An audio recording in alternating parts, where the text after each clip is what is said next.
Existem profecias seladas com sangue, escondidas em livros que foram banidos das leituras sagradas.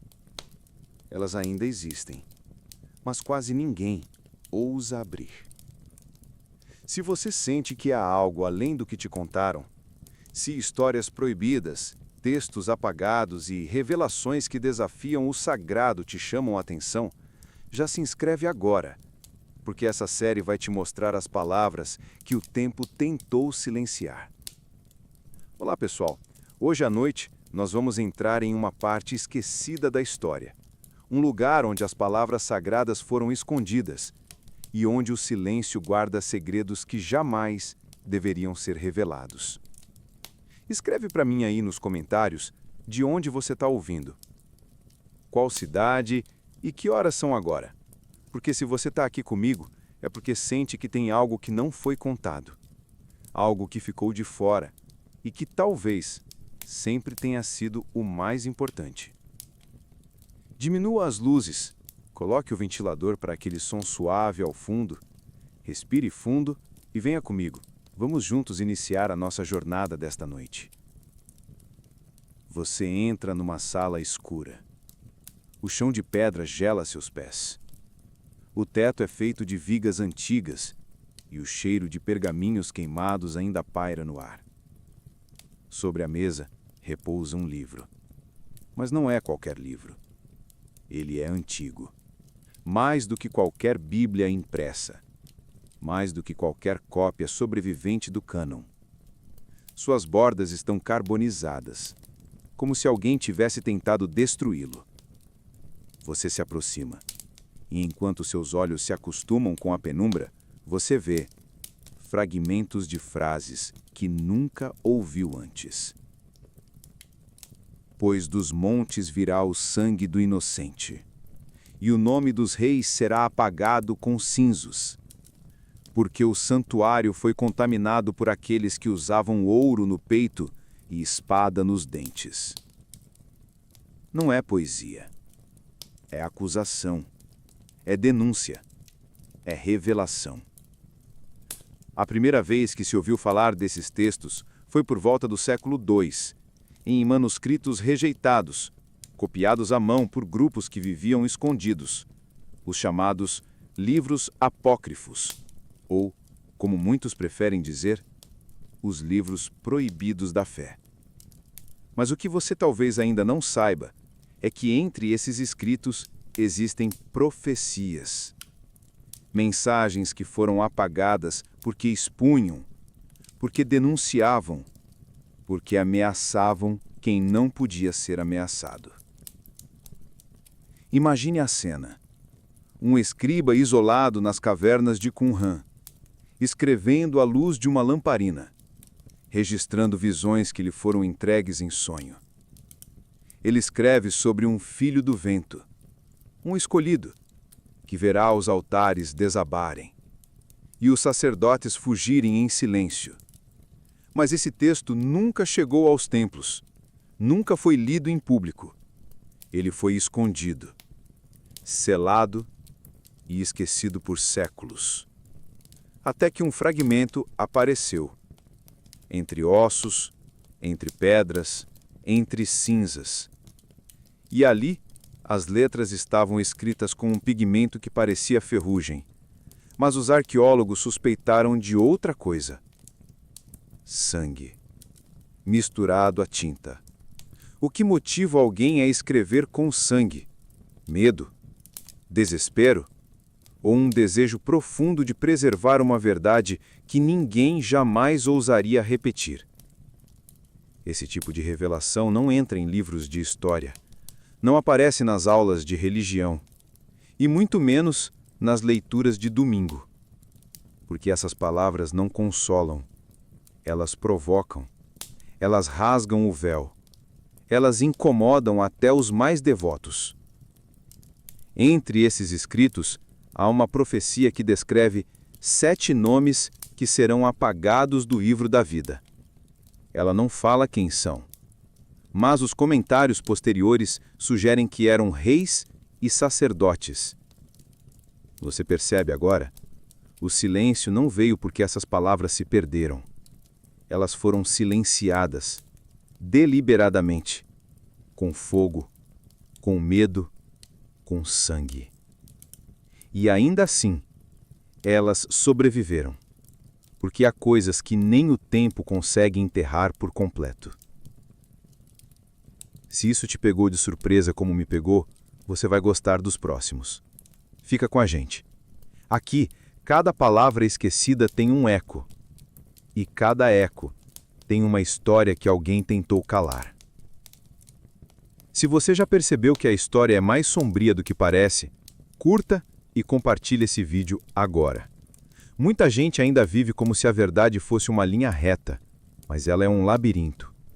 E aqui, a gente caminha por ele de olhos bem abertos. Você ainda está ali, na sala escura.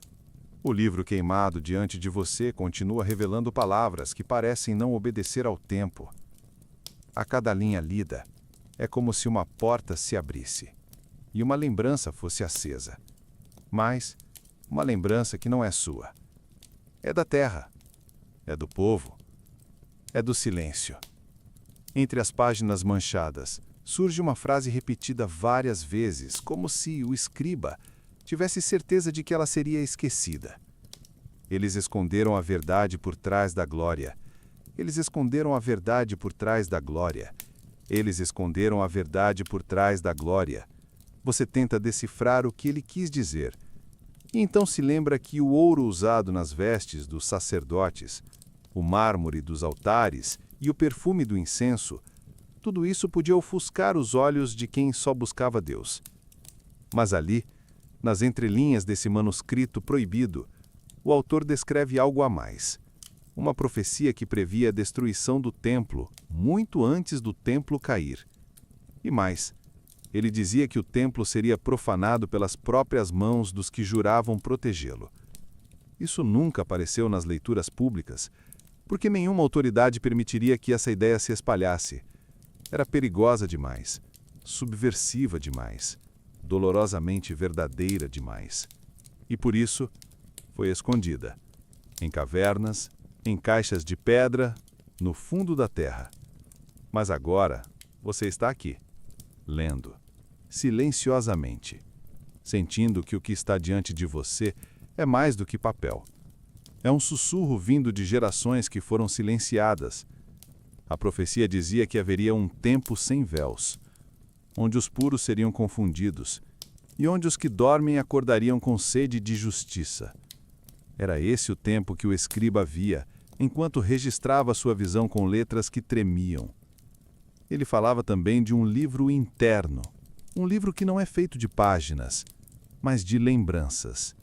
O profeta dizia que esse livro estaria guardado dentro de cada alma que um dia se sentiu injustiçada, e que, quando o tempo certo chegasse, esse livro seria aberto, não por mãos, mas por consciência. Essa profecia nunca foi reconhecida oficialmente, nunca foi lida em sinagogas, nem nos primeiros círculos cristãos, mas ela reaparece, quase como uma sombra, em vários outros textos místicos, entre eles, alguns trechos do livro de Enoque, e também nos escritos gnósticos encontrados em Nag Hammadi. Eles falam de memórias coletivas, de uma chama da lembrança que habita os justos e, queimada pelo tempo, ainda arde. Você sente isso agora? Esse calor silencioso? Esse chamado mudo? Esse mistério que não quer ser decifrado, mas apenas sentido. Se isso te pegou desprevenido como me pegou, você vai gostar dos próximos. Fica com a gente. Aqui, cada descoberta é como um véu que cai. E o que está por trás, muitas vezes, assusta mais do que conforta. Se você acredita que algumas verdades resistem mesmo quando são apagadas, deixa seu like agora e compartilhe com quem precisa sentir isso também. Porque às vezes, a gente não precisa de mais explicações. Só precisa lembrar o que já sabia. E foi ensinado a esquecer. O cheiro da tinta seca, o toque áspero do couro envelhecido e os sussurros que parecem vir de dentro das palavras. Você ainda está diante do livro esquecido. Mas agora, algo muda. As palavras começam a se alinhar, como se quisessem ser lidas da forma certa. Como se esperassem por você. Ali, numa página quase desfeita, surge o título: O Rolo da Maldição do Sul. A letra está torta, como se tivesse sido escrita às pressas. Mas ela pulsa, e cada frase parece quente. O rolo descreve uma sequência de visões entregues a um homem que ninguém identifica. Ele não se apresenta como profeta, nem como sacerdote. Ele só diz: fui visitado pelo que não tinha rosto, e dele recebi a ordem: escreve o que vês, pois não será lembrado. A primeira visão começa com sangue caindo sobre pedras brancas. Depois, uma voz grita algo que o escriba tenta reproduzir. As estrelas se calaram, porque o pacto foi quebrado. O mais assustador é que esse mesmo símbolo, estrelas caladas sobre sangue, aparece centenas de anos depois, na arte de monges coptas, e também nas margens de algumas versões antigas de Isaías. Mas nos registros oficiais, nada disso é explicado. Nada é citado. Tudo é silêncio. A segunda visão fala sobre 3 colunas queimando. E cada coluna tem um nome, mas os nomes estão apagados. Não por tempo, mas por alguém. Alguém riscou com força, como quem deseja apagar a lembrança de algo perigoso. Você observa e pensa: por que tanto medo? O que há nesses nomes que não poderia ser lido? O rolo continua e agora descreve uma multidão chorando diante de um altar. Mas o altar está vazio, sem fogo, sem sacrifício. Apenas pedra, fria, inútil. Uma voz grita no meio da multidão: eles nos deram um Deus sem olhos. E todos se dispersam. O escriba anota em seguida: e então ouvi o tempo rachando. Essa frase você não entende de imediato, mas ela ressoa, como se falasse de uma ruptura, não do tempo físico, mas do tempo espiritual. É como se o mundo tivesse desandado, como se a verdade tivesse se partido, e todos continuassem vivendo sobre ruínas invisíveis. Essas visões não têm explicação clara, e talvez nem tenham sido escritas para isso. São fragmentos, advertências, sinais, mensagens que só se revelam para quem ouve com outros ouvidos. E você está ouvindo agora, com mais do que os ouvidos, com o peito, com a memória adormecida, com algo que talvez tenha sido esquecido, mas nunca perdido. Se essa descoberta te pegou de surpresa, você vai querer acompanhar os próximos capítulos dessa série. Então se inscreve para não perder nada. Aqui, cada vídeo é uma peça que completa o que foi apagado. Voltando ao manuscrito, o escriba começa a mudar de tom. Ele escreve com menos medo, como se já soubesse que ninguém vai impedir. Como se aceitasse que está registrando algo que será lido muito depois. Talvez por alguém como você. Ele fala de um julgamento velado. Um julgamento que já aconteceu, mas que ninguém percebeu. Todos foram pesados e nenhum percebeu o peso. Essa é a frase. E ela reaparece, com variações, em outros textos ocultos, inclusive dentro da tradição esotérica do templo. É como se ele estivesse dizendo que já fomos julgados, mesmo sem sabermos, e que esse julgamento está no silêncio, na omissão, na mentira repetida como verdade. A essa altura da leitura, você já não sabe se está descobrindo algo novo ou lembrando de algo antigo. Tudo parece ao mesmo tempo estranho e familiar. Você sente que o livro sabe que está sendo lido e que ele estava esperando por isso, como uma profecia que só se cumpre quando é tocada.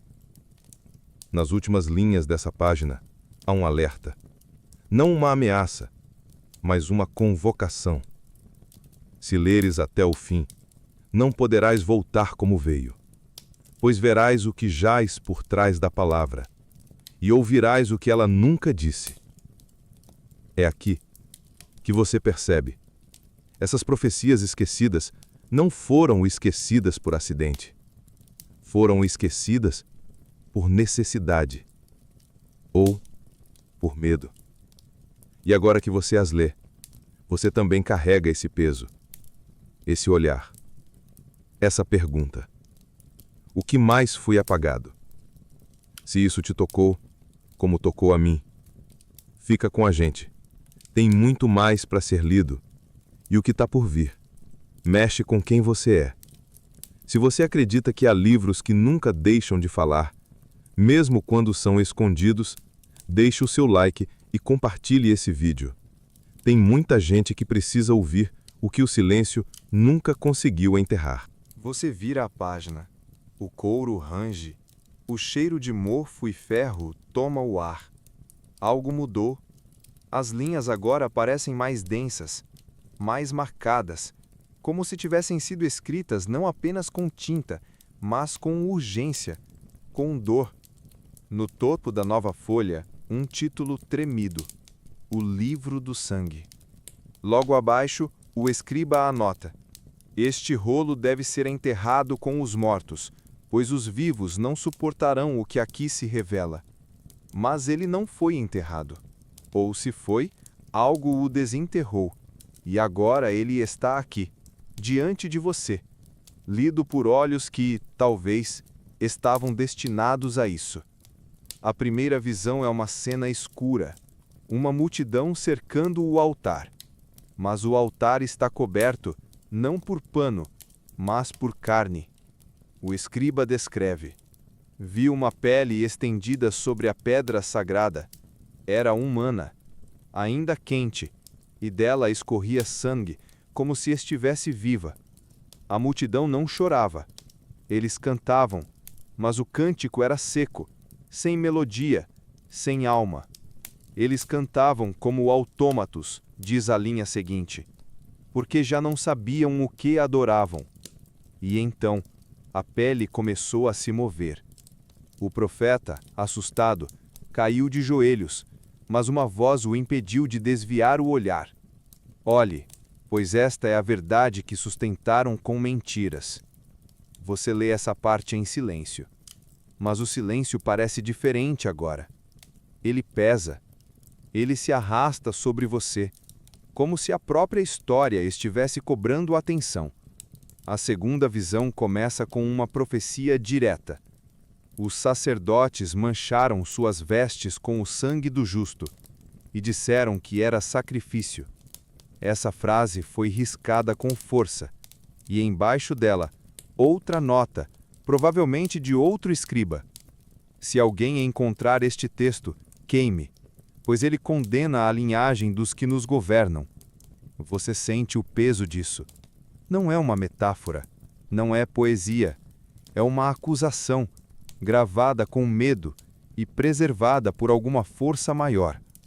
Os estudiosos modernos evitam comentar essa parte, porque ela aponta para um escândalo ancestral, para uma série de assassinatos encobertos como rituais, para sacrifícios feitos sem propósito espiritual, apenas para manter o controle.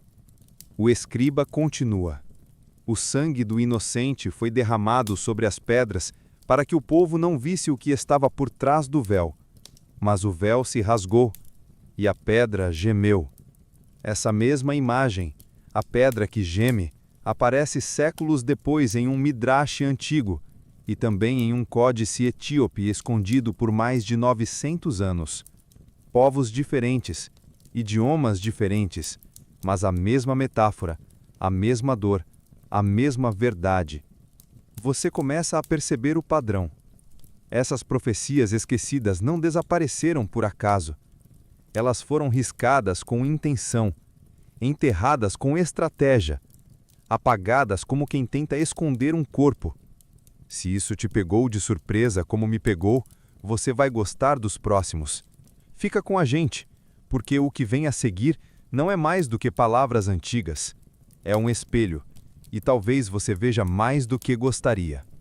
O livro do sangue segue com uma visão final. Um homem de túnica vermelha, andando por uma cidade vazia. Nas mãos, ele segura 2 objetos: um rolo fechado com cera negra e uma lâmina curva. Ele entra no templo, passa por colunas rachadas e sobe os degraus do altar. Lá, ele abre o rolo, mas o rolo está em branco. Nada escrito, nada visível, apenas silêncio. Ele então ergue a lâmina e corta a própria mão. Com o sangue, escreve na pedra. A verdade se escreve com dor. Essa cena termina abruptamente, sem conclusão, sem explicação, mas com a sensação clara de que você viu algo que era para estar escondido. O escriba encerra com uma última frase, em caligrafia tremida: se eu não queimar este livro, ele me queimará por dentro. E ainda assim, ele não o queimou. Ele escondeu, para que alguém, algum dia, encontrasse e visse e soubesse. Se você sentiu isso junto comigo, deixe seu like agora e compartilhe esse vídeo. Tem segredos que só se revelam quando são divididos. E o que você acabou de ouvir pode ser só o início do que há por trás do véu. As últimas palavras do escriba ainda ecoam dentro de você. Mas o livro ainda não terminou. Você passa os dedos pelas bordas gastas e uma página diferente se revela. Ela não tem letras comuns. Ela tem símbolos. Muitos. Estranhos. Como se o próprio idioma tivesse sido esquecido. No alto da folha, uma frase única. Este é o mapa das visões. Só verá quem já viu. Abaixo, uma série de círculos concêntricos, com nomes em línguas mortas, e linhas que cruzam entre si como veias, algumas vermelhas, outras douradas, mas todas pulsando. O mapa não é geográfico, é simbólico. É uma espécie de rota que parece conduzir quem observa por dentro das profecias, como se cada linha representasse um caminho, uma sequência, um segredo. No centro, uma palavra: ruach, espírito, sopro, movimento invisível. E é como se algo se movesse mesmo ali, como se a página respirasse, como se fosse viva. Você observa em silêncio. Tenta entender, mas o mapa parece mudar à medida que você olha. Símbolos que antes não estavam surgem. Palavras se apagam. Linhas se multiplicam. Não é alucinação. É revelação gradual. Você vê o que está pronto para ver. E o resto fica oculto.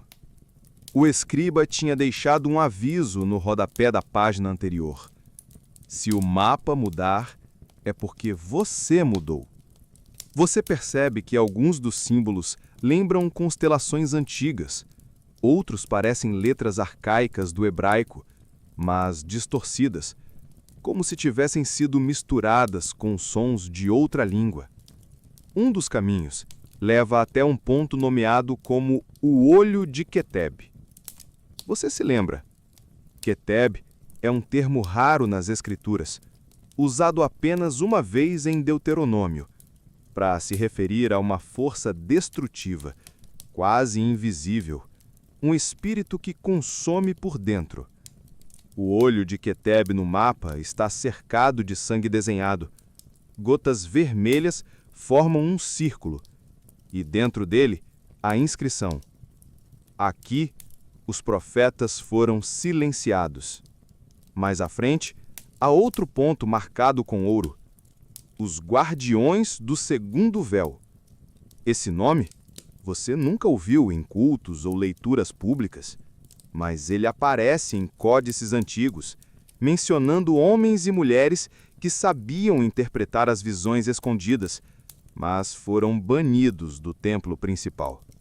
Esses guardiões eram os últimos a ler o que depois foi apagado, e dizem que alguns deles escreveram suas próprias versões das profecias em pedaços de couro, enterrados com seus corpos.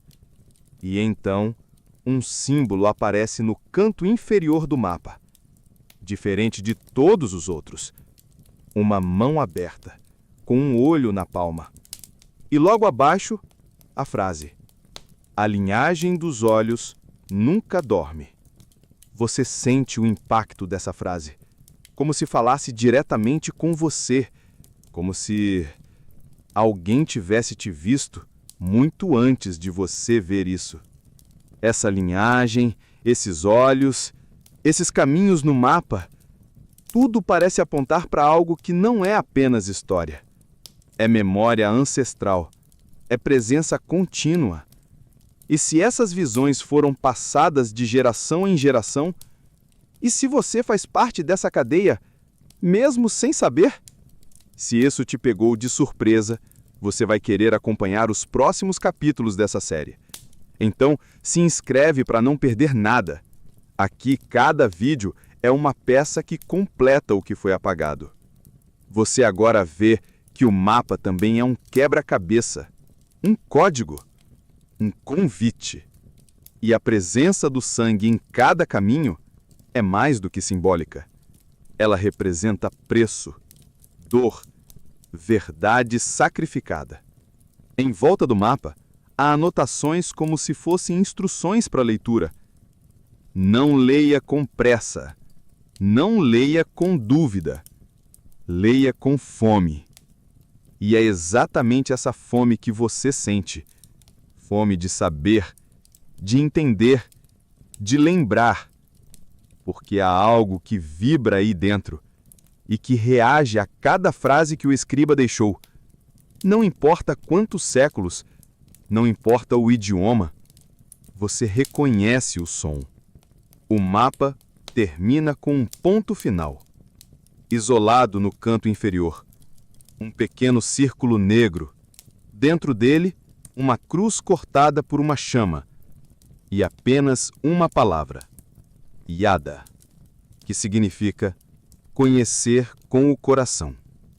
Você fecha os olhos por um instante e percebe que não está apenas estudando o que foi apagado. Você está sendo lembrado, reconectado, chamado. Se isso te tocou como me tocou, deixe seu like agora.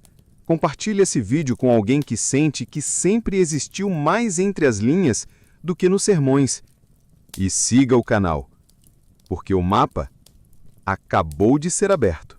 Você fecha o mapa lentamente, mas a sensação de estar sendo observado não desaparece. É como se algo tivesse despertado, como se agora você tivesse sido notado. Logo na página seguinte, uma mancha vermelha escurece a borda inferior, e ao lado dela, o título: As 4 visões seladas. O escriba deixou um aviso. Se você leu o mapa, você já está dentro, e as visões te verão.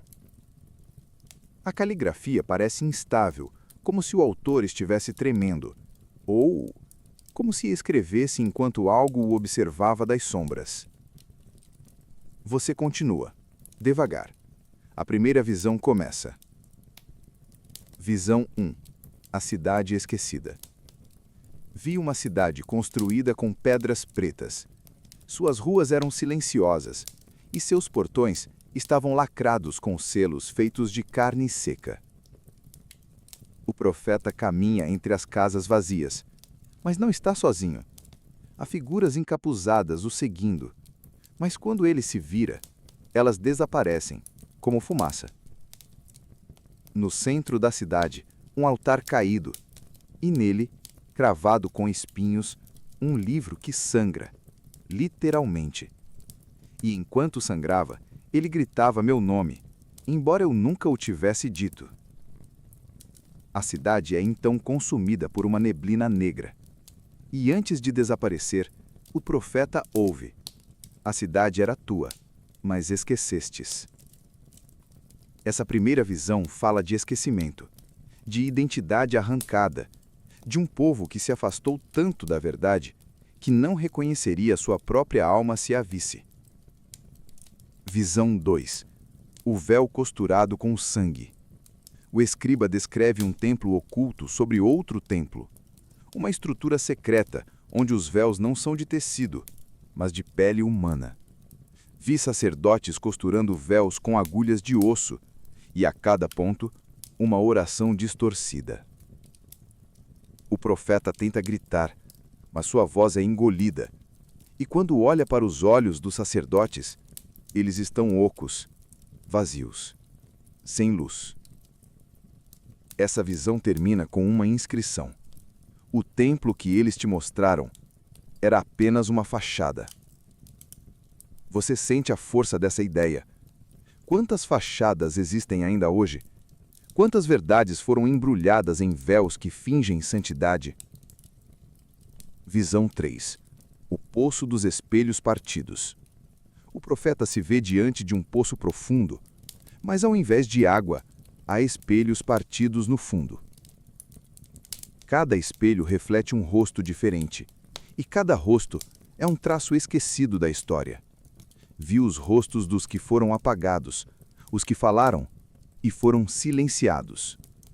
Entre eles, nomes apagados da genealogia, profetas que nunca foram lidos, mulheres que nunca foram nomeadas, e crianças que morreram sem bênção, por terem nascido fora da linhagem aceita.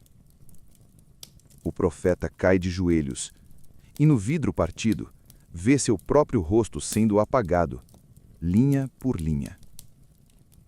Essa visão é um choque, porque revela o que foi arrancado da narrativa sagrada, os nomes esquecidos, as vozes não registradas, as dores sem espaço.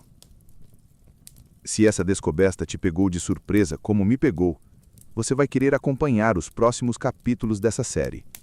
Aqui, cada silêncio tem nome, e cada nome esquecido tem um eco guardado em alguma parte de nós. Visão 4. O julgamento das sombras. O escriba mal consegue descrever, mas deixa frases cortadas, soltas, como relances do que viu. Vi cadeiras vazias flutuando no ar. Vi homens julgando sem rosto. Vi livros queimando enquanto eram escritos. No centro da cena, uma balança. Mas ela não mede peso. Ela mede intenção. E ninguém passava. Essa é a última linha da visão. Uma frase que fecha como um portão de pedra. O escriba termina com um desabafo pessoal. Não sei se fui amaldiçoado por ver ou abençoado por ter escrito, mas não dormi desde então. Você termina de ler, mas sente que algo ainda pulsa, como se as visões ainda estivessem te observando e esperando por algo que só você pode oferecer. O ar pesa, o ambiente parece mais escuro e o silêncio mais cheio. Se isso te tocou, se você sentiu algo diferente hoje, curta e compartilhe esse vídeo. Às vezes, a profecia não precisa ser compreendida. Ela só precisa ser ouvida. E nesse canal, a gente ouve o que ninguém mais quer repetir. As visões ainda queimam em sua memória. Mas o livro não terminou. Na margem de uma nova página, quase escondido sobre uma dobra de pergaminho, está escrito: aqueles que guardam, queimam por dentro. Logo abaixo, uma nova inscrição. Capítulo velado. Os guardiões da palavra queima. O texto começa como um sussurro.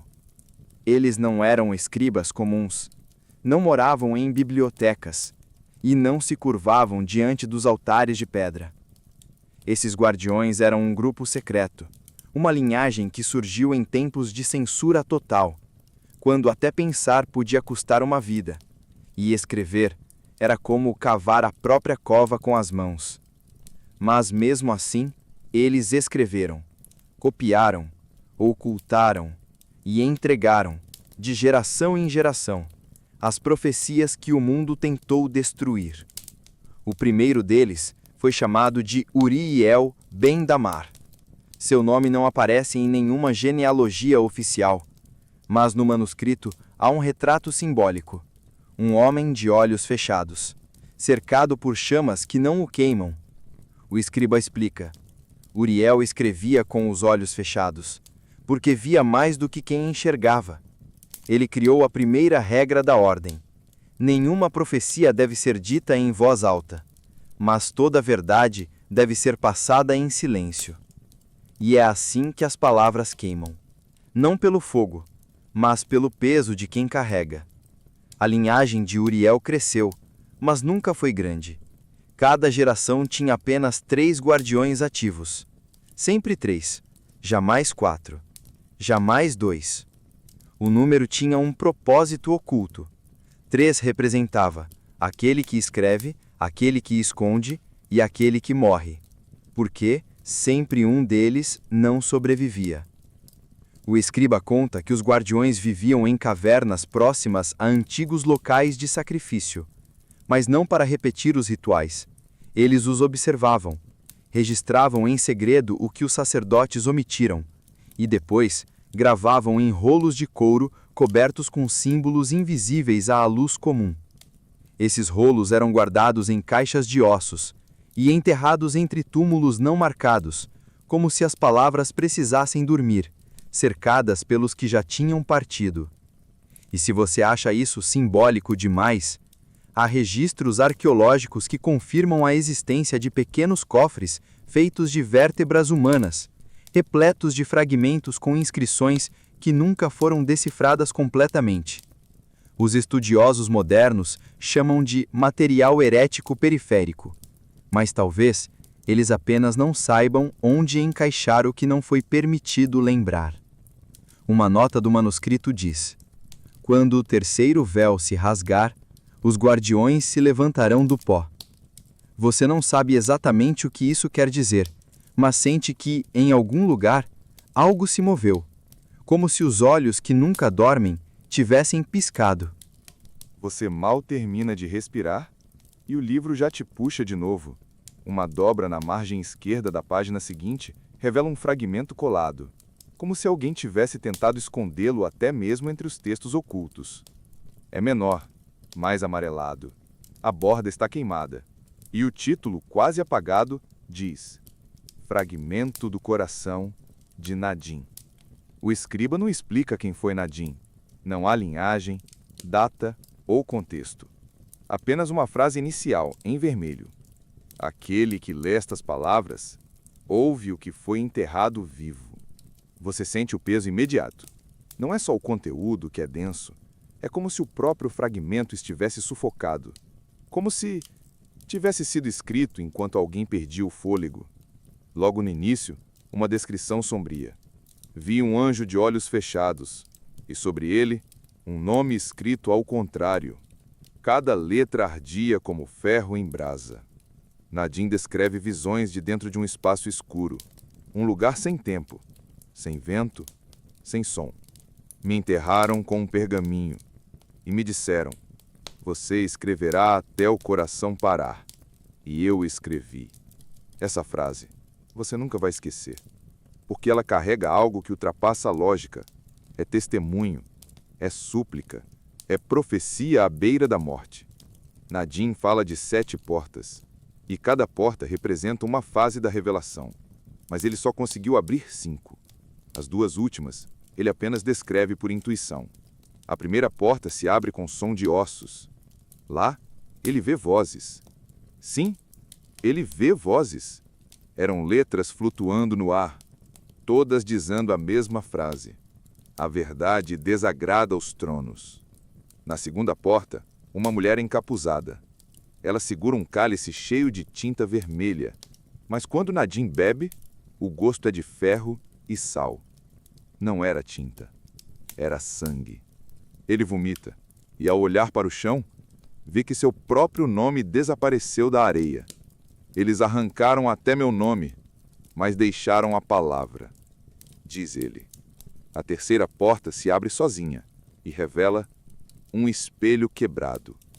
Mas o reflexo está intacto. Ali, Nadim vê o rosto de todos os que tentaram falar, mas foram mortos. E ele reconhece alguns, inclusive uma criança, cabelos curtos, sem olhos, com uma pena amarrada no pescoço. A quarta porta está trancada com 3 cadeados, mas cada chave está dentro do próprio corpo de Nadim. E ele escreve: senti quando puxaram a primeira chave da minha costela. Essa visão é de cortar a alma, não pelo sangue, mas pela entrega, pelo desespero que vira palavra. Você se pergunta, por que Nadim aceitou escrever assim? Quem era ele? Por que sua palavra era mais perigosa que a sua morte? Se essa pergunta te pegou de surpresa, você vai querer acompanhar os próximos capítulos dessa série. Aqui, cada nome perdido acende uma memória, e você faz parte disso agora. Na quinta porta, Nadim descreve o encontro com um trono vazio, mas ao redor dele, vozes discutem, vozes antigas, vozes conhecidas, vozes de reis mortos e de sacerdotes que ainda vivem. Discutiam sobre mim, como se eu ainda fosse escolha, mas eu já era sentença. A caneta de Nadim começa a falhar. As últimas linhas estão quase indecifráveis, mas o escriba tenta completar com tinta diferente, provavelmente posterior, talvez de um outro guardião. Ele escreve: Nadim morreu com os olhos abertos, e no peito dele, as palavras ainda ardiam. Ao lado do corpo, estava o fragmento que você acabou de ler, coberto com pano preto, costurado por dentro do caixão. As autoridades religiosas classificaram o texto como desvario herético, mas o selo queimado na borda indica outra coisa. Kadosh, sagrado. Como alguém enterrado vivo, escrevendo até o coração parar, pôde ter produzido algo que atravessou séculos, idiomas e queimações? Talvez, porque essas palavras não são apenas lidas. Elas são sentidas, vividas, lembradas. Se isso te tocou como me tocou, curta e compartilhe esse vídeo agora. Tem memórias que precisam ser libertadas. E talvez você tenha sido chamado para isso. Você vira a próxima página com mais cuidado. Agora já sabe que cada folha carrega não só a história, mas respira, observa, testemunha. No topo da nova seção, uma única frase: quando o medo venceu a verdade, os juramentos foram selados. Essa parte do códice é diferente. Não há visões nem metáforas. É direto, frio, doloroso. São registros de acordos. Eles chamaram isso de juramentos de silêncio forçado. Pactos feitos no subterrâneo de templos, entre escribas aterrorizados e sacerdotes apavorados, com medo do que os textos poderiam provocar se fossem revelados ao povo. O primeiro juramento foi selado com o nome de um escriba que você já viu antes, Zahariel ben Neria, o mesmo que copiou trechos do Livro do Sangue. Segundo a inscrição, Zahariel foi chamado secretamente por 4 sumos sacerdotes. Eles não queriam apagar as palavras, queriam escondê-las de forma permanente. O escriba relata: eles me disseram, não destruiremos o que você escreveu, mas o trancaremos em câmaras abaixo do templo. Ninguém jamais poderá ver. Em troca, Zahariel teria uma vida longa, proteção, e sua linhagem jamais seria molestada. Ele aceitou, mas escreveu tudo, em segredo, deixando um segundo registro em tinta invisível, que só aparecia sobre calor. É esse registro que está na sua frente agora. E ele diz: o preço da paz foi o silêncio, mas o silêncio tem rachaduras. Foram 7 juramentos ao longo dos séculos, e cada um enterrou um conjunto de revelações. O segundo pacto proibiu a leitura de um texto chamado A Profecia do Ventre, que falava de uma linhagem espiritual nascida fora dos padrões tribais, ou seja, profetas que não vinham de famílias santificadas. O terceiro juramento selou todos os fragmentos que mencionavam as vozes femininas nas profecias, mulheres que ouviram, que viram, que escreveram, mas foram banidas da história oficial. A verdade feminina foi calada para manter o sacerdócio masculino. Diz um dos registros, essa frase foi coberta com uma cruz de cinzas, mas ainda é visível. O quarto pacto envolvia visões de juízo que incluíam os próprios escribas, textos que previam o colapso dos sacerdócios e o julgamento daqueles que usaram o sagrado para controlar. Esses textos foram selados em ânforas de barro e enterrados de cabeça para baixo, simbolizando a inversão da verdade. O quinto pacto foi o mais cruel. Ele envolveu a morte de um escriba que recusou o silêncio. Seu nome não é citado, mas há uma ilustração simbólica: um homem com os lábios costurados e fogo saindo pelos olhos. Ele escreveu até sangrar, e quando se recusou a queimar seus rolos, foi ele quem foi queimado com eles. Se isso te pegou de surpresa como me pegou, você vai querer acompanhar o que vem pela frente. Esses pactos não estão apenas em pergaminhos antigos, eles ainda ecoam nos silêncios da fé atual. O sexto pacto tentou eliminar os textos que falavam de um profeta andante, sem templo, sem altar, mas com palavras que faziam multidões caírem de joelhos. Ele não aparece nos livros canônicos, mas sua figura surge em rolos do deserto e em um pergaminho caldeu que o chama de aquele que carregava a voz sem nome. O sétimo e último pacto foi feito não com tinta, mas com sangue. 4 escribas, temendo pela própria sanidade, cortaram a palma da mão e imprimiram suas marcas em uma pedra sagrada, ao lado da inscrição: jurem que esquecerão. Eles juraram e desapareceram, mas a pedra foi encontrada séculos depois, coberta de raízes, escondida sobre o que hoje é um centro de peregrinação. O escriba que relata isso finaliza com um sussurro gravado: o silêncio grita. E agora, lendo tudo isso, você entende. Esses juramentos foram muito além de proteção. Eles foram selos, correntes, muros. Mas muros feitos de palavras têm rachaduras. E cada pessoa que escuta essas verdades é como uma gota de água que escorre por essas rachaduras. Se isso te tocou como me tocou, curta e compartilhe esse vídeo agora, porque mesmo o silêncio mais antigo pode ser quebrado com a escuta certa. E aqui, a gente escuta o que ninguém mais ousa repetir. Você segue em silêncio, mas dentro de você, algo já mudou. Cada palavra lida parece acender uma vela em algum canto escuro do corpo. E agora, o livro começa a falar de corpos como o seu. No topo da nova página, escrito em uma caligrafia menos formal, quase com raiva: eles não apagaram tudo, porque havia sinais. E o corpo lembra. Esse capítulo é direto, quase clínico, mas carregado de uma força bruta. Não é poesia, é confissão, é lista. Sinais visíveis dos apagados. Esse é o título. E logo abaixo, uma enumeração detalhada. Sintomas, marcas, padrões. Os filhos dos portadores da palavra proibida nasciam com os olhos sempre abertos, mesmo dormindo. Outros tinham a pele sensível ao toque de tinta. Quando alguém escrevia perto deles, eles sentiam arrepios, mesmo a bebês, mesmo em silêncio. Alguns apresentavam linhas finas na palma da mão, formando o que parecia ser uma letra hebraica, ou uma chave. Há o relato de uma criança que chorava apenas ao ouvir nomes bíblicos, mas não ao ouvir canções, nem sons altos. Só nomes, e apenas certos nomes. Essas crianças carregavam os ecos do que foi proibido. escreve o autor da lista. Em adultos, os sinais mudavam, passavam a ser sonhos, mas não sonhos normais, sonhos repetitivos, com palavras que o sonhador não entendia, mas sentia que precisava escrever.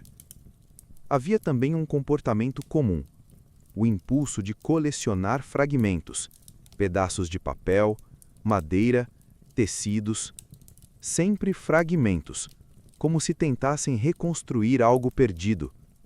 Esses indivíduos eram chamados de os que lembram sem saber. Se você já teve sonhos insistentes com templos, fogo ou nomes que você nunca ouviu antes, talvez você seja um desses. Talvez você lembre sem saber. O escriba continua. Alguns viam sombras, mas não como aparições, e sim como figuras ao lado de palavras não ditas. Você sabe o que isso significa? É como se a própria ausência tivesse forma, como se cada silêncio tivesse um corpo. Entre os sinais mais raros, há a voz dividida. Pessoas que, ao recitarem trechos sagrados, tinham a voz ecoando em duas entonações ao mesmo tempo. Um tom vinha da boca, outro parecia vir do peito, ou de algum lugar mais profundo. Há registros de monges em cavernas no Oriente Médio que diziam: a voz dividida é o selo do que foi selado. Outros sinais incluíam olhos que mudavam de cor durante a oração, febres ao tocar papiros antigos, sensação de sufocação ao ouvir textos adulterados e escrita involuntária durante o sono. A palavra esquecida tenta sair pelo corpo. Se esse tipo de relato te pegou de surpresa, como me pegou, você vai querer acompanhar os próximos capítulos dessa série. Aqui, até o silêncio tem corpo. E talvez ele esteja pedindo passagem agora mesmo, dentro de você. O códice, então, descreve um grupo específico: os portadores do sinal ardente. Pessoas que, ao ouvirem determinadas passagens apagadas, sentiam uma ardência no centro da coluna. O calor não vinha do ambiente, vinha de dentro, como se algo estivesse acendendo uma memória escondida na medula.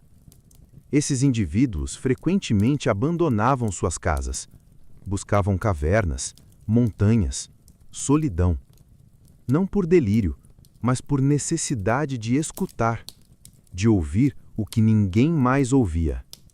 Um deles escreveu: quando ouço a palavra proibida, não consigo mais dormir como antes, mas também não quero mais voltar à ignorância. Você sente que essa frase poderia ser sua, e talvez já seja. O escriba termina esse capítulo com uma nota incompleta. Se esses sinais aparecerem em ti, não fujas, porque o que queima purifica, e o que pesa liberta. Você respira fundo, lentamente. Olha em volta, tudo está igual, mas nada está como antes. Se isso te tocou como me tocou, curta e compartilhe esse vídeo. Tem verdades que não se mostram nos textos, mas no próprio corpo de quem escuta. E nesse canal, a gente reconhece o que foi esquecido até por dentro da pele. Você já leu sobre os sinais no corpo? Mas agora o livro muda de tom. Pela primeira vez, ele canta.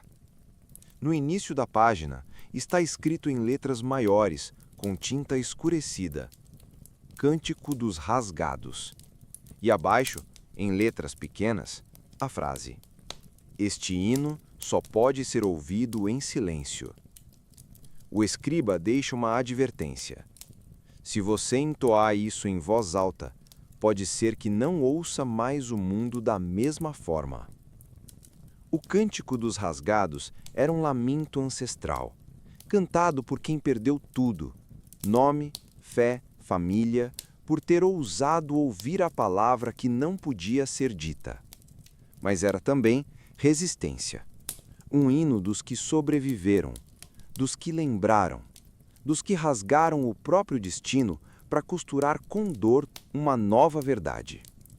A melodia original nunca foi registrada. Dizem que mudava conforme o desespero de quem cantava, mas os versos, esses sobreviveram. A primeira estrofe diz: Eles nos tiraram o nome, mas deixaram a memória no vento. Nós voltamos em cada grito preso.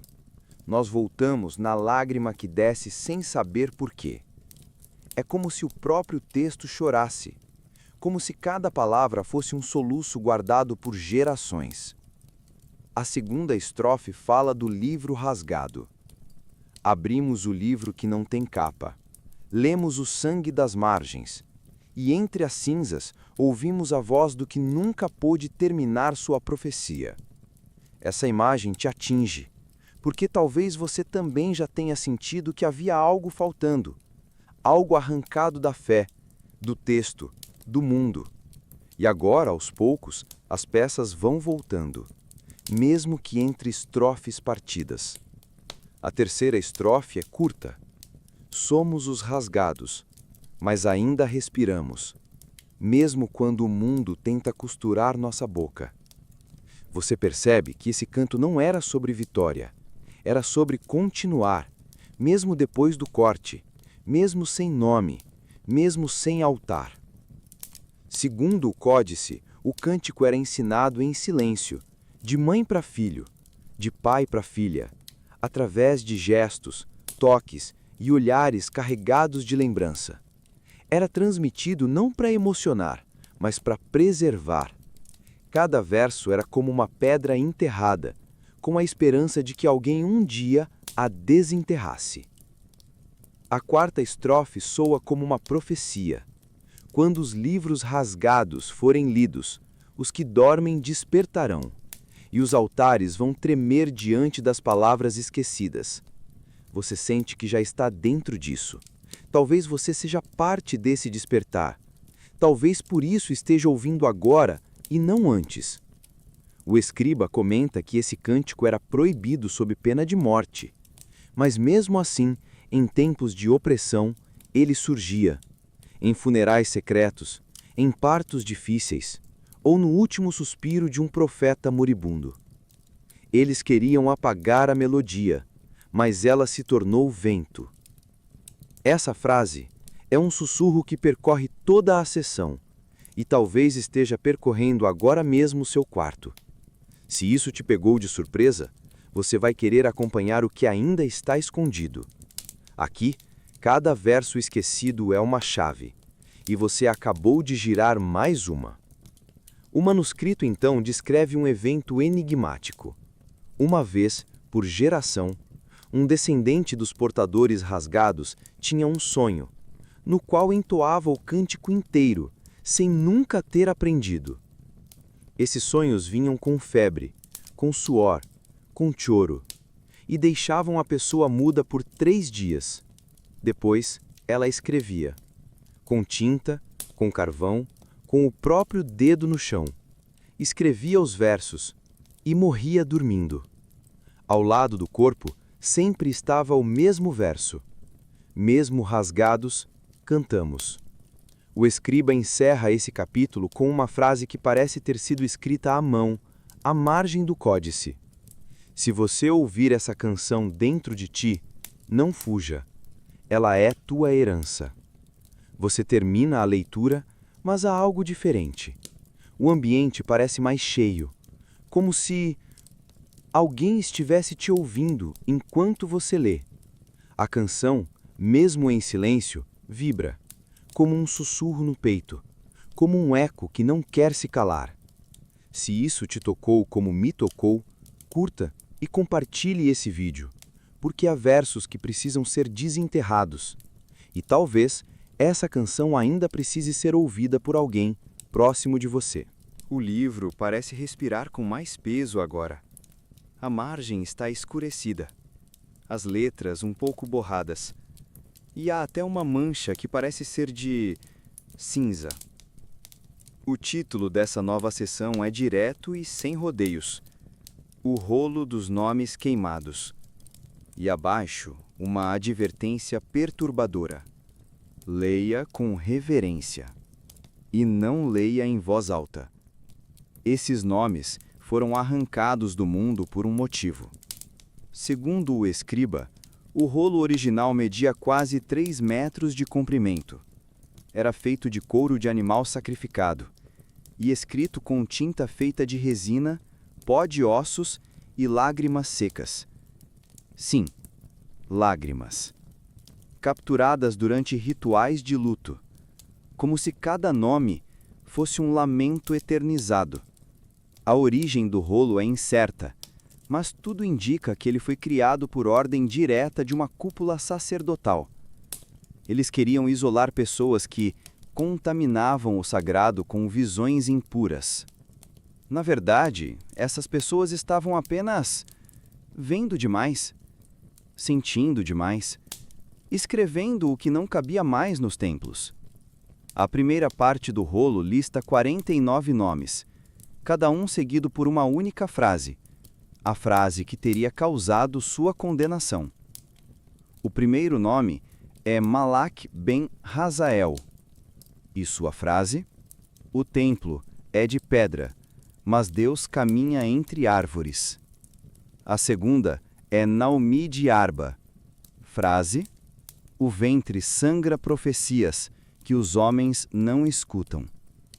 E assim segue, nome após nome, frase após frase, cada uma mais poética, mais ousada, mais profundamente humana. A 13ª da lista é marcada com cinza. Itamar dos Ecos. Frase: toda vez que rezamos sem sentir, um livro se fecha no céu. Você sente algo ao ler isso.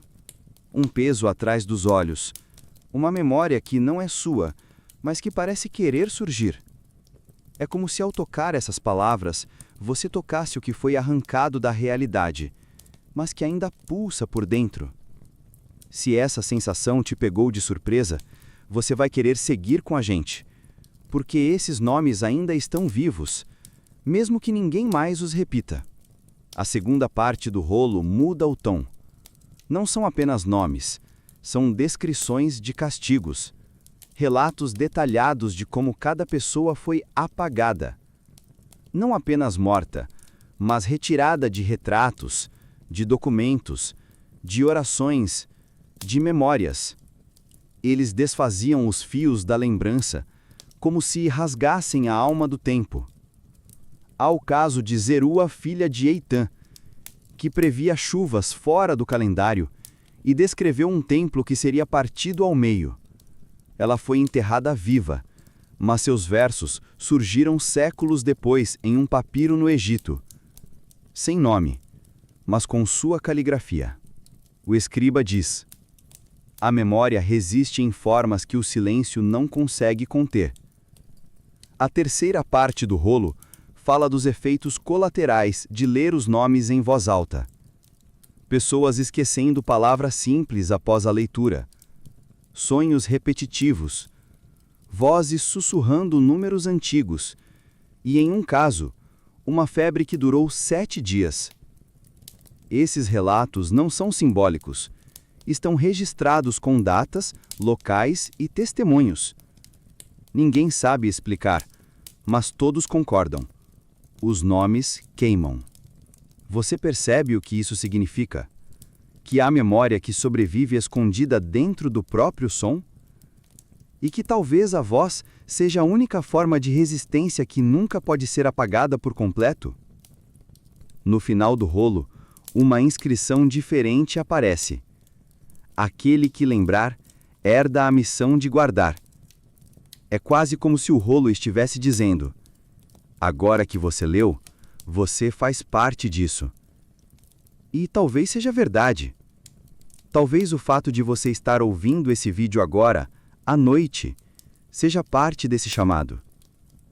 O escriba termina com uma nota à margem. Guarde esses nomes, mesmo que em silêncio. Eles são a espinha da verdade que resistiu. Você fecha os olhos por um instante, e sente como se alguém tivesse tocado a sua nuca. Não é medo, é reconhecimento. Como se algo dentro de você te dissesse: você também carrega um nome queimado. Se isso te tocou como me tocou, curta e compartilhe esse vídeo agora. Porque às vezes a lembrança mais perigosa é aquela que te escolhe mesmo sem você saber. Você já não está apenas lendo, está sendo lido. O livro te observa, escuta a tua respiração, sente tua dúvida. E então, como se respondesse a isso, ele revela um novo pergaminho colado entre as páginas.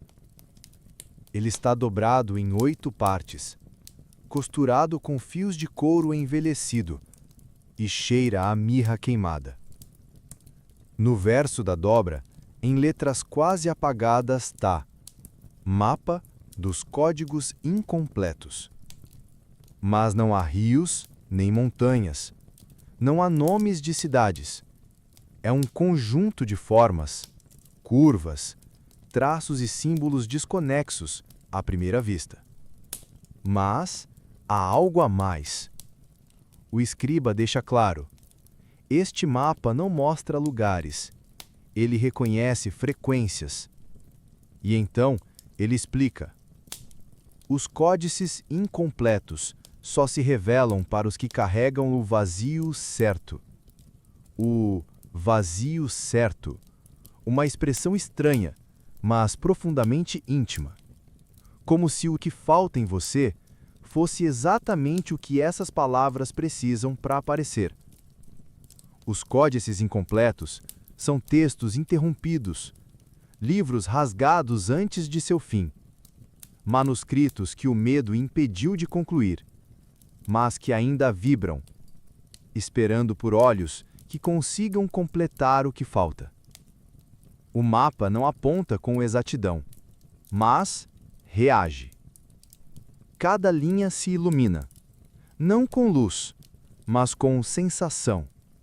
Você passa o dedo e sente calor em certos pontos, frio em outros. Em alguns, uma leve vibração, como se o próprio pergaminho tivesse algo a dizer. Segundo o escriba, o primeiro código incompleto conhecido foi enterrado em Qumran, mas jamais encontrado. Dizem que quem tentou chegar até ele perdeu a fala por 7 dias. O segundo teria sido dividido em 5 fragmentos, cada um escondido em uma cidade onde a profecia havia sido calada. Mas ninguém sabe quais cidades. O mapa, no entanto, não é mudo. Ele sussurra símbolos. E ao lado de cada símbolo, um som fonético. Não uma palavra, um som. O escriba afirma: para encontrar os livros incompletos, primeiro é preciso escutar o som que eles ainda não terminaram. Essa ideia parece absurda, mas ao mesmo tempo faz sentido. Porque o silêncio desses textos não é ausência, é espera. Se essa ideia te pegou de surpresa, como me pegou, você vai querer acompanhar tudo até o fim, porque talvez esses livros estejam esperando não olhos, mas alguém que escute com o peito.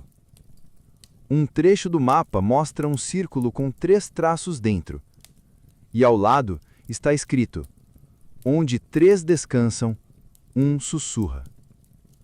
Muitos acreditam que se refere a 3 túmulos antigos no deserto sírio, de profetas anônimos. Mas há outra teoria, que se trata de 3 fragmentos de oração, perdidos entre as versões mais antigas do Levítico. Você começa a perceber: o mapa não guia, ele ativa. Cada ponto desenhado é como uma corda de harpa, e ao tocar com o dedo, um tipo de memória vibra. O escriba sugere: não olhe o mapa para ir até ele. Olhe para reconhecer quando ele já está em ti. Essa frase ecoa como um enigma dentro de você, como se parte da jornada já tivesse começado antes mesmo de você abrir esse livro. O mapa, então, muda. Sim, ele literalmente muda sob seus olhos. A tinta parece mover-se sutilmente, como se reorganizasse os traços de acordo com quem observa. E o escriba já havia antecipado isso. O mapa é espelho de tua ausência. E então, você vê. Não uma cidade, não um templo, mas um traço, idêntico à cicatriz que você tem na mão, ou na mente. Como se o livro dissesse: o próximo código incompleto está em você. Você respira devagar. Agora entende. Esses livros não foram apenas escondidos, foram espalhados em fragmentos de carne, sonho, lembrança. Se isso te tocou como me tocou, curta e compartilhe esse vídeo, porque talvez o que falta em você seja a peça que completa o que foi deixado pela metade. E essa jornada só existe porque há quem escute até o que nunca foi dito. Você fecha o mapa, mas antes de guardar o pergaminho, percebe um anexo, pequeno, grudado à lateral, quase oculto. É um fascículo menor, dobrado em 4, mais escuro, com cheiro de cera e poeira antiga. O título está escrito em letras invertidas. Você precisa de um espelho para ler. Livro dos Ecos Invertidos. A primeira frase, visível mesmo sem espelho, diz: lê de trás para frente e sentirás o que vem do fim. Segundo o códice, esse manuscrito foi escrito por um vidente cego chamado Eliha de Harar. Diziam que ele não via com os olhos, mas com a pele. Durante anos, Eliha registrou suas visões, mas sempre começando pelo último evento, pela última sensação, pela última consequência. Acreditava que o início das revelações estava corrompido, mas o final não mente. Ele escrevia em folhas de couro finíssimas, usando penas feitas de ossos de animais sacrificados sem corte, para manter a pureza do fluxo. A primeira visão invertida é a seguinte: vi o altar desfeito, o sangue já seco, o povo disperso, e então ouvi a primeira trombeta. Você percebe? É uma reversão. O que nos livros oficiais seria o sinal do fim, aqui é o começo. A segunda visão mostra uma cidade já em ruínas, e então descreve a entrada de um ser luminoso, com a frase: depois que tudo caiu, surgiu aquele que ninguém reconheceu. O escriba alerta: estas palavras perturbam o tempo. Ao lê-las, você não saberá se sonha com o que passou ou antecipa o que ainda virá. Se isso te pegou de surpresa, fica com a gente. Porque talvez o que você chama de lembrança seja só uma profecia olhando para trás. A terceira visão é a mais curta e a mais inquietante. No fim, voltamos ao jardim. Mas o jardim já não nos reconhecia. Essa frase ecoa como um enigma. Seria o Éden ao contrário?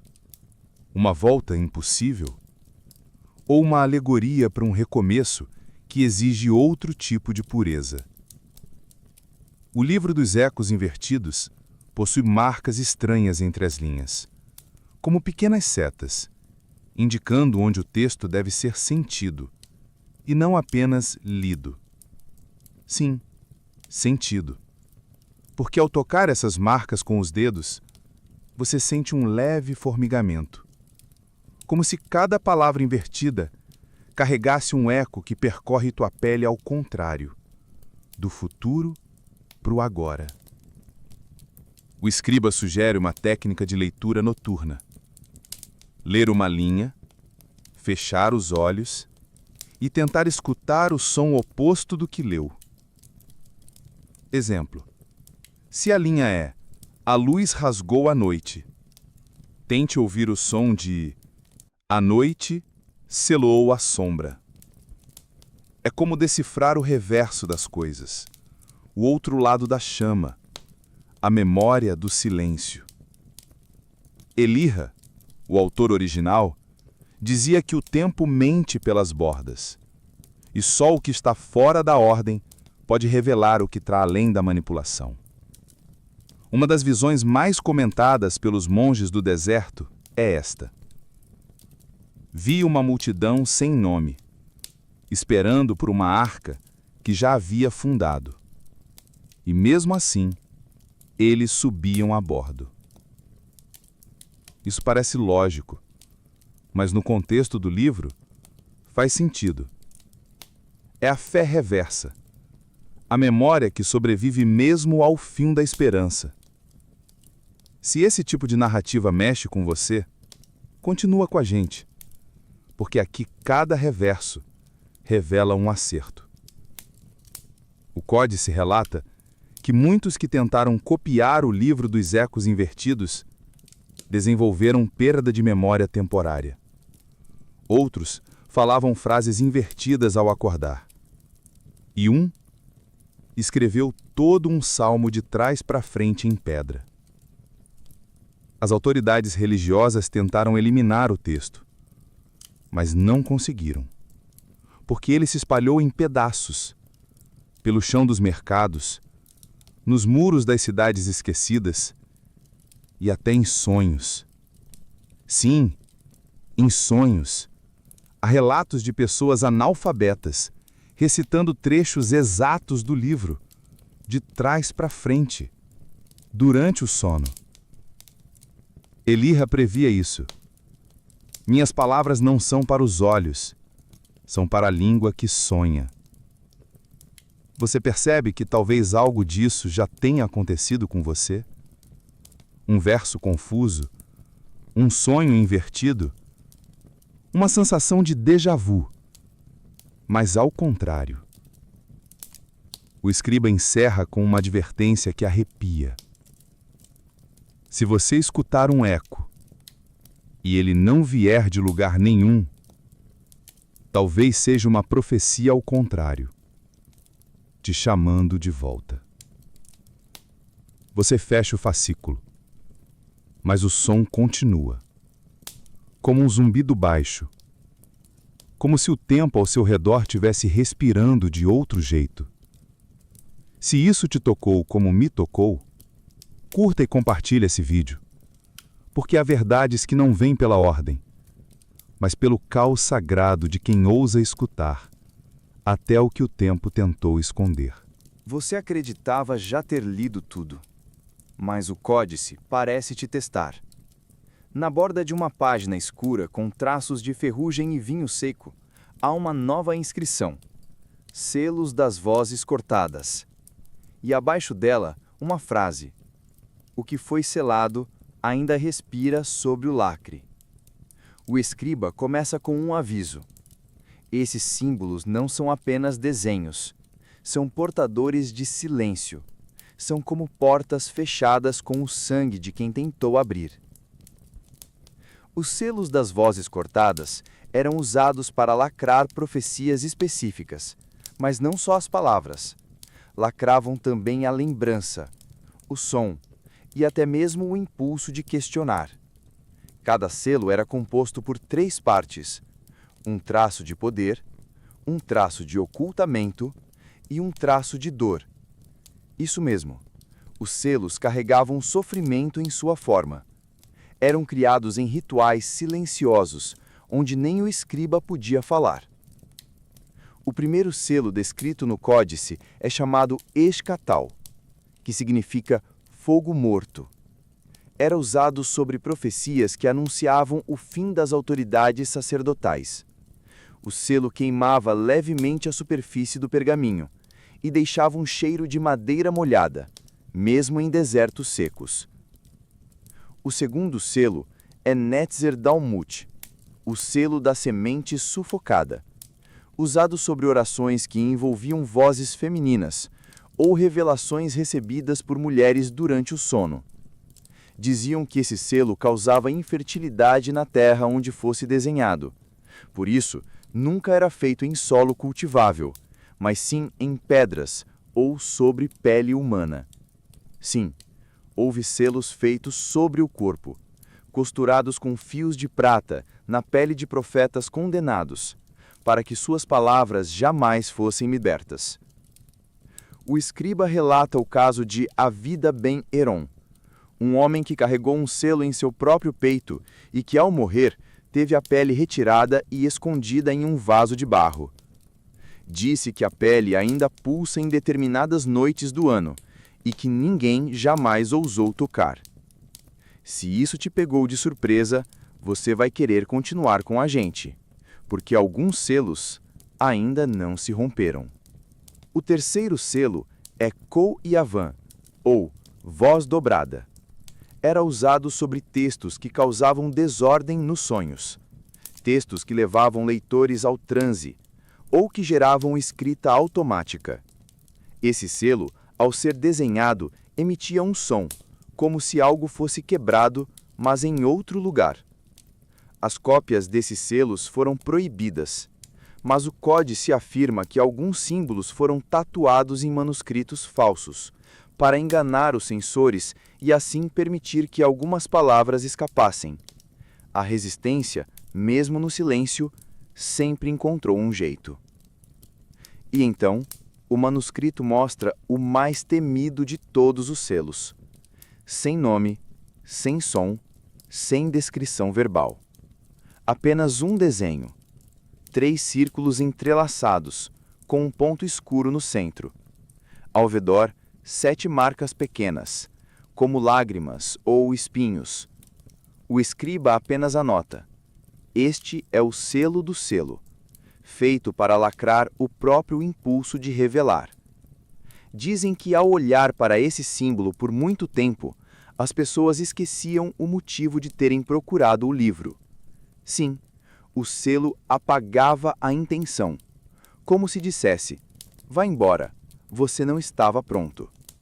Mas se você chegou até aqui, é porque ainda se lembra, e talvez esteja pronto.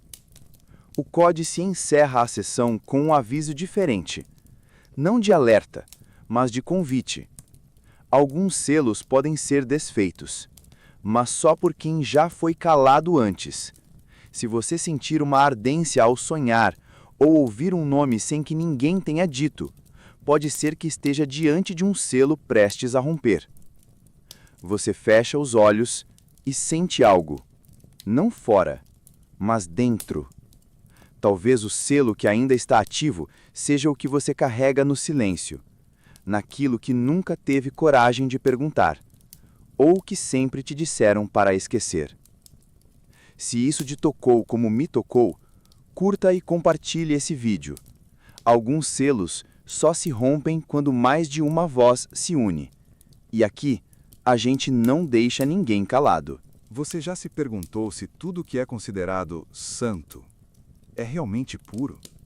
E se existissem orações legítimas, mas voltadas para lugares que a fé não reconhece? Pois é exatamente isso que o códice revela agora. Orações invertidas. No início da nova sessão, apenas uma linha. Há preces que não sobem ao céu, porque foram feitas para descer à terra profunda. Não se trata de bruxaria, nem de invocações pagãs, mas de orações bíblicas adaptadas ao contrário, reescritas com a intenção de tocar o subsolo da existência. Eram feitas por quem queria falar com os esquecidos, com os silenciados, com os que já haviam partido, não para o inferno, mas para o limbo do que não pôde ser dito. O escriba chama isso de liturgia do abismo, e revela que havia toda uma ordem de sacerdotes treinados para isso, mas que após a queda de um templo específico, foram varridos da história. Essas orações não eram feitas com o rosto voltado para o alto, mas com a testa encostada no chão, com os olhos fechados e os ouvidos voltados para o silêncio do solo. A posição era chamada de postura da escuta sepultada e exigia jejum auditivo, ou seja, ficar 3 dias em completo silêncio antes de orar. A primeira oração invertida descrita no manuscrito começa assim: Não me escutes das alturas, mas das profundezas onde teus passos ecoam, antes de serem criados. E continua com frases que arrepiam. A sombra que me envolve não é maldição, é memória. E a dor que sinto é a herança dos que não terminaram sua fala. O tom é reverente, não há blasfêmia. A sensação é de alguém que quer ser ouvido por camadas da existência que o templo ignorou. E então, o códice traz um detalhe chocante. Alguns salmos que conhecemos hoje teriam versões invertidas originais. Salmo 23, por exemplo. Enquanto o conhecido diz, O Senhor é meu pastor, a versão invertida seria, Mesmo que o pastor me esqueça, o caminho sob meus pés ainda lembrará seu nome. Essas versões eram sussurradas em cavernas, gravadas em pedras e muitas vezes enterradas junto ao corpo de profetas. O escriba menciona uma mulher chamada Noa de Midbar, que era conhecida por ensinar essas orações a crianças órfãs, para que suas dores não ficassem sem escuta. Ela foi condenada, e antes de morrer, escreveu sua última oração invertida na parede de uma cisterna. Não me leve para cima. Deixe-me ficar com os que ainda choram sem nome. Se isso te pegou de surpresa, você vai querer seguir com a gente, porque talvez haja partes suas que também nunca foram escutadas. O manuscrito explica que essas orações tinham efeitos estranhos, não mágicos, mas sísmicos. Em muitos relatos, cavernas tremiam levemente após a oração. Objetos mudavam de lugar, ou um som, como de alguém arrastando os pés, era ouvido logo após o último verso. Os estudiosos que analisaram o manuscrito não chegaram a um consenso, mas todos concordam. Essas orações eram conversas com camadas escondidas da fé. O escriba adverte que não se deve repetir os versos sem preparo, pois as escutas antigas ainda estão vivas e podem responder de forma imprevisível. Mas ele também deixa um convite. Se você sentir que há uma parte sua que nunca foi ouvida, ajoelhe-se e permita que o chão escute primeiro. É um gesto forte, talvez radical, mas incrivelmente humano. E você percebe que essas orações não são para o sobrenatural, são para os restos, para as migalhas da alma, para os gritos abafados que ecoam quando estamos sós. A última oração invertida da sessão diz: Não me salve ainda. Escute o que fui, antes que me transforme no que esperam. Essa frase é um espelho. Talvez você sinta isso agora mesmo, como se alguém ou algo estivesse esperando há muito tempo para ouvir você, de verdade. O manuscrito termina a sessão com uma frase simples, escrita em letras miúdas, bem no rodapé. Nem todo pedido de socorro quer ser levado para cima. Alguns só querem ser escutados onde caíram. Você respira. O quarto parece mais quieto agora, como se até as paredes estivessem ouvindo. Se isso te tocou como me tocou, curta e compartilhe esse vídeo, porque talvez alguém próximo de você também esteja orando em silêncio, esperando ser escutado onde ninguém mais olha. Você pensava que palavras só existiam quando pronunciadas, mas o códice deixa claro: as mais perigosas nunca chegaram à boca. A nova sessão começa com um texto misterioso, escrito em tinta azul escuro, quase preta. No topo da página, Amarrá a-Assur, o espelho das palavras proibidas. Segundo o escriba, trata-se de um espelho antigo, polido com cinzas de papiros queimados, que reflete apenas aquilo que foi calado. Não mostra aparência, não mostra luz, mostra o não dito. Foi forjado por um grupo de escribas renegados no deserto de Arava, que acreditavam que o maior pecado não era a mentira, mas a palavra sufocada. Eles afirmavam: toda palavra reprimida cria uma sombra, E essa sombra continua a viver, dentro de quem aprendeu. O espelho foi moldado em cobre e obsidiana, e dizem que sua moldura era feita de pergaminhos molhados no sangue de textos rejeitados. Ao olhar para ele, não se via o rosto, mas frases, surgindo como névoas. Frases que você pensou em algum momento da vida, mas nunca ousou dizer.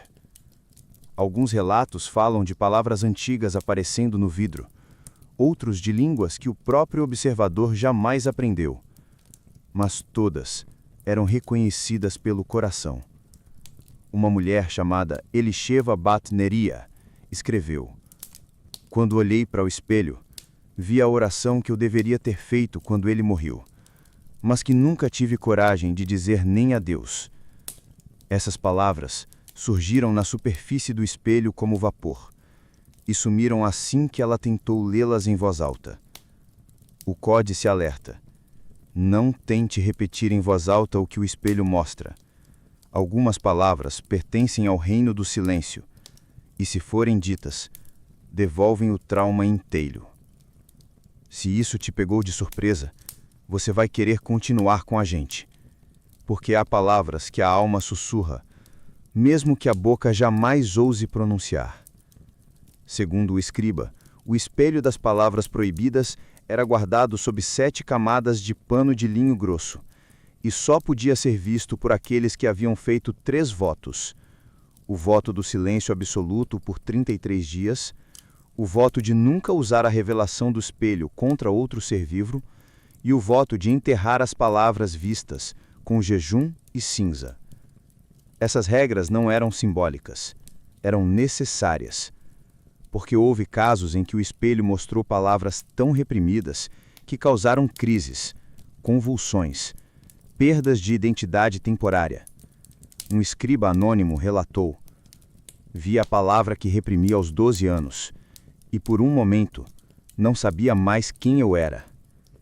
O espelho não julga, ele apenas mostra, e talvez seja isso que mais assusta: o peso de se ver por inteiro. O códice descreve um símbolo esculpido no verso do espelho: 3 olhos fechados e um aberto no centro. Abaixo a frase: "Não se trata de olhar, mas de suportar o que se vê." O espelho das palavras proibidas não foi destruído. A última informação diz que ele foi selado em uma cripta de sal, onde palavras não ecoam, apenas se desmancham. Mas há rumores de que cópias menores foram feitas, réplicas em cerâmica, em vidro vulcânico, algumas até escondidas dentro de capas falsas de bíblias. E há um detalhe sinistro: quando alguém se aproxima de uma dessas réplicas, os pensamentos pesados começam a subir, sem você perceber, como se o espelho te sondasse antes mesmo do reflexo aparecer.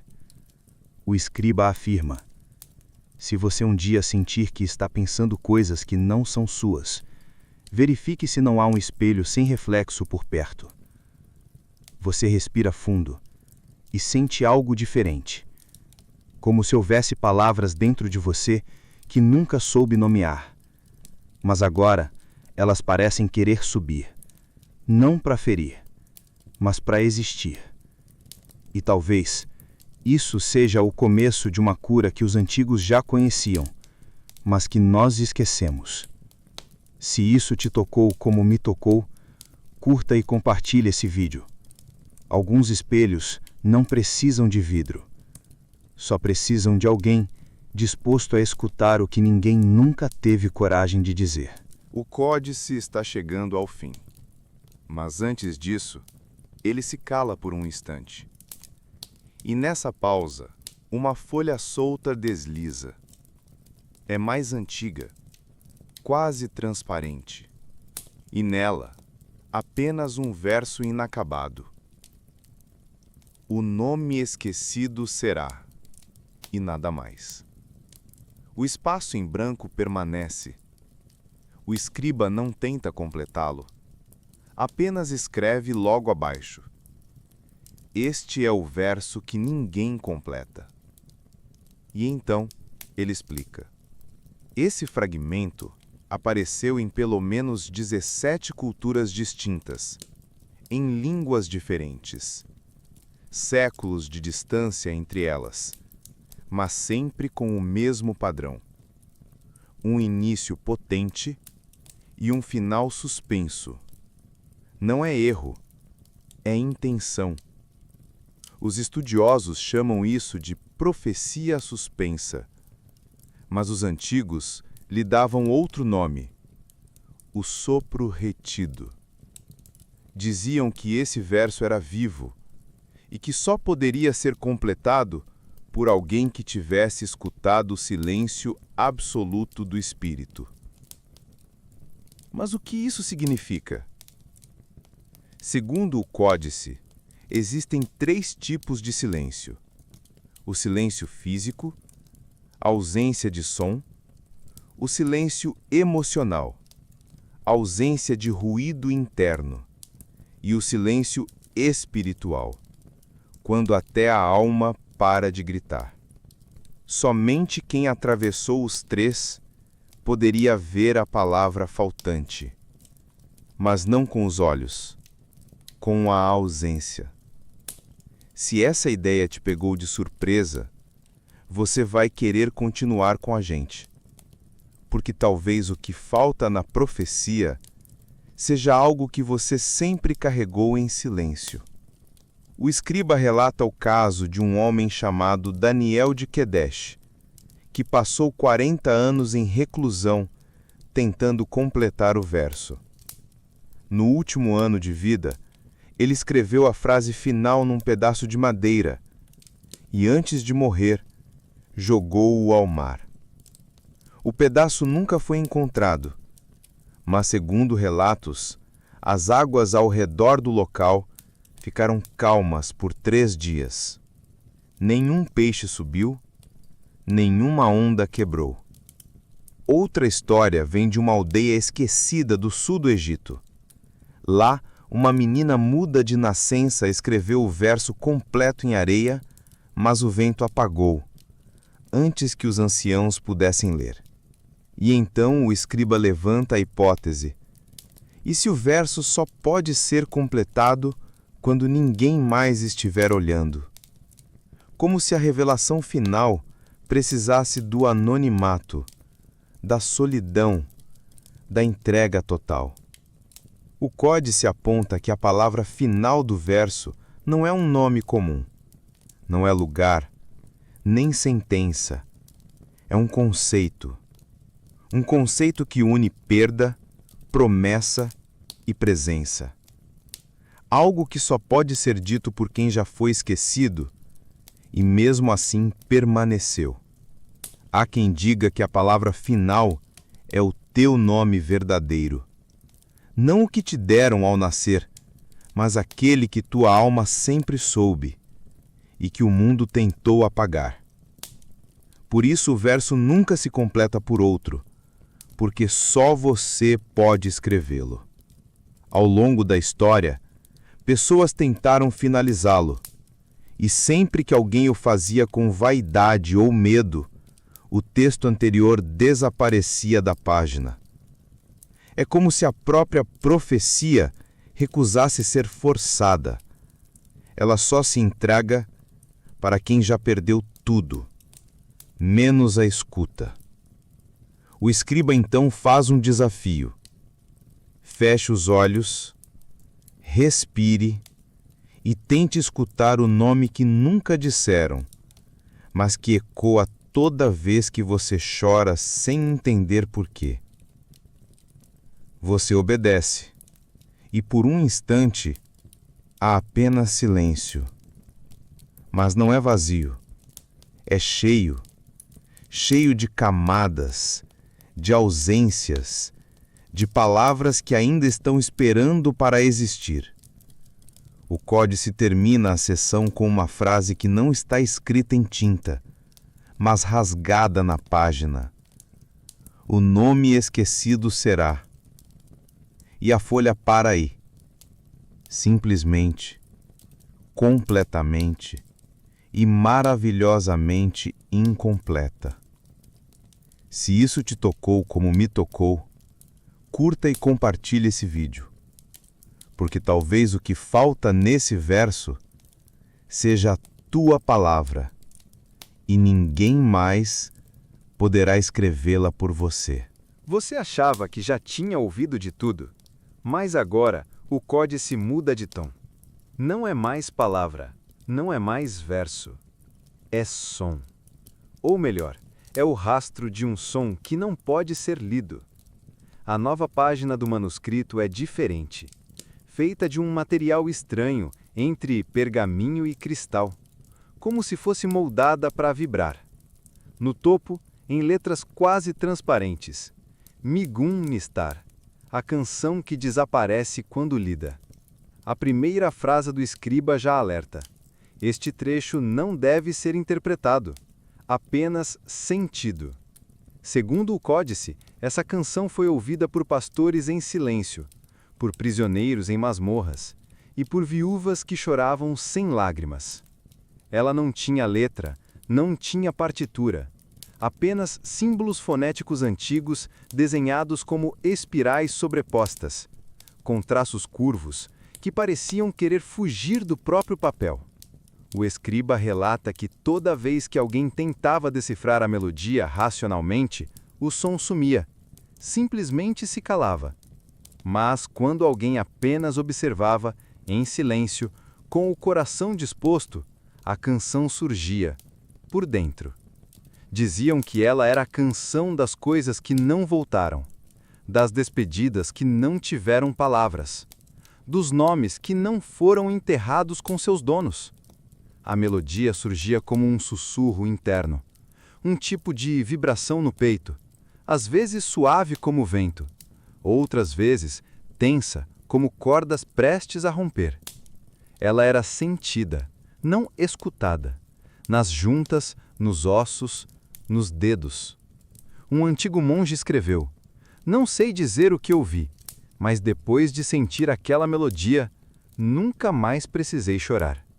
Se isso te pegou de surpresa, fica com a gente, porque talvez exista uma música dentro de você, que só está esperando ser ouvida sem julgamento. O códice afirma que a canção surgiu de uma cerimônia há muito esquecida. Uma celebração do silêncio entre os sacerdotes do deserto, onde ninguém falava, apenas sentava e escutava a areia. Com o tempo, perceberam que o próprio corpo começa a cantar. Não pela boca, mas pelo ritmo da respiração, pelo pulsar do sangue, pelos ruídos do ser. Esses sons internos criavam harmonia, e dessa harmonia nascia a melodia invisível. Por isso ela desaparece quando lida, porque a leitura ativa o intelecto, e a canção só mora no lugar onde o entendimento se rende. O códice mostra um símbolo desenhado no final da página, uma espiral que se fecha em si mesma. Dentro dela, 3 pontos flutuam. A legenda diz: "Essa é a partitura do que nunca será escrito." Você sente algo estranho agora? Um leve peso nos ombros? Um ar mais lento? Pode ser que a canção esteja passando por você. Assim, sem som. O escriba conta que ao final da vida, os profetas mais antigos não deixavam testamentos. Eles apenas desenhavam esse símbolo, em paredes, areia, pele. Porque sabiam que o som verdadeiro não precisa ser lembrado. Ele permanece. E há um detalhe final. Essa canção, uma vez sentida, gruda na alma. Ela retorna em momentos aleatórios, num silêncio antes de dormir, num devaneio entre frases, num sussurro que não veio de fora. E nesse momento, ela revela o que nenhuma palavra conseguiria traduzir. O escriba encerra a sessão com uma última recomendação. Feche os olhos agora, respire 3 vezes e não procure som. Procure o espaço entre os pensamentos. É lá que a canção ainda toca. Você obedece e sente algo. Talvez não saiba explicar, mas é real. Porque às vezes O que mais transforma não é o que escutamos, é o que somos capazes de sentir sem compreender. Se isso te tocou como me tocou, curta e compartilhe esse vídeo. Alguns sons só se revelam quando paramos de tentar entender e começamos a apenas escutar por dentro. Você acreditava que livros eram objetos passivos, feitos uma vez, lidos muitas. Mas esse? Não. O escriba o chama de Sefer Nelam, o livro que se oculta. Não há capa. A lombada é feita de fios soltos e as páginas parecem finas demais para conter o tempo que dizem carregar. Segundo o códice, esse livro nunca mostra o mesmo conteúdo duas vezes. E mais, ele se ajusta à alma de quem o lê. Quando um justo o toca, o texto brilha com esperança. Quando alguém quebrado o abre, ele revela o lamento do invisível. E para os que apenas fingem buscar, ele permanece mudo. O escriba não revela onde encontrou o Sefer Nelam. Apenas relata seu primeiro contato. Ao abri-lo, as páginas estavam em branco, mas seu coração disparou. E pouco a pouco, palavras começaram a surgir. Não com tinta, mas com memórias. Sim, as palavras do livro eram suas próprias dores esquecidas, transcritas em linguagem sagrada. O códice afirma: este não é um livro para ser lido. É um livro para ser espelhado. Ele é o reflexo profundo daquilo que ainda está em processo. A alma em forma de papel. E há algo ainda mais perturbador. O livro também responde.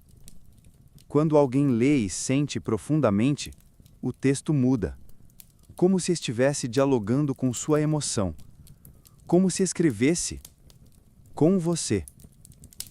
O escriba conta que durante noites inteiras lia em silêncio, e que de manhã as frases estavam diferentes, como se o livro tivesse sonhado junto. Um dos trechos mais fortes que ele viu dizia: você é o próprio versículo que tenta compreender.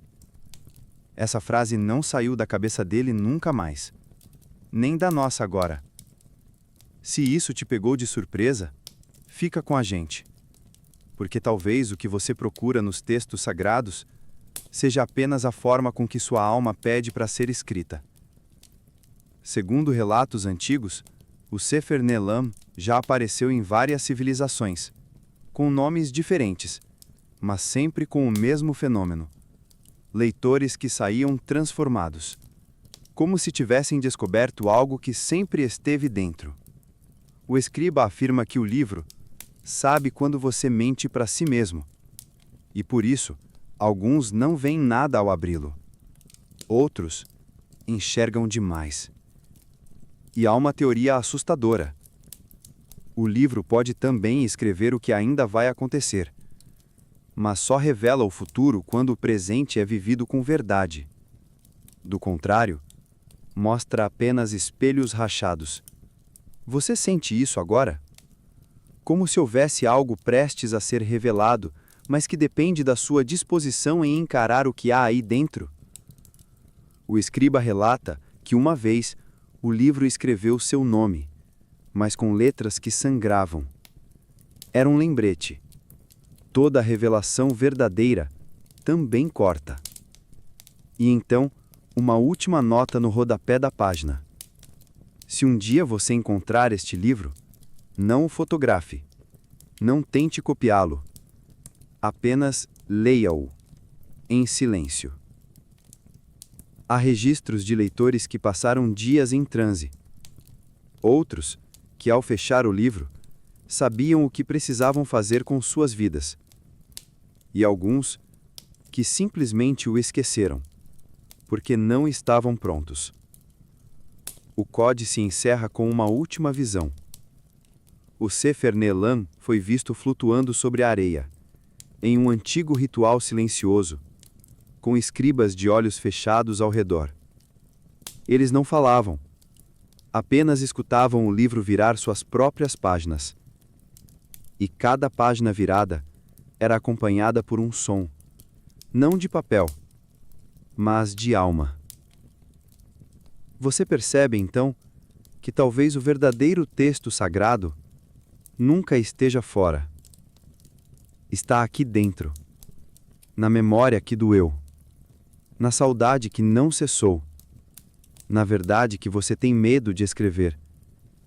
E esse livro é o espelho final, a confirmação de que você também é escritura e que sua existência pode ser lida pelas estrelas. Se isso te tocou como me tocou, curta, compartilhe e se inscreva. Porque talvez o que a história sempre quis escrever era justamente você. E ninguém mais pode completar essa frase.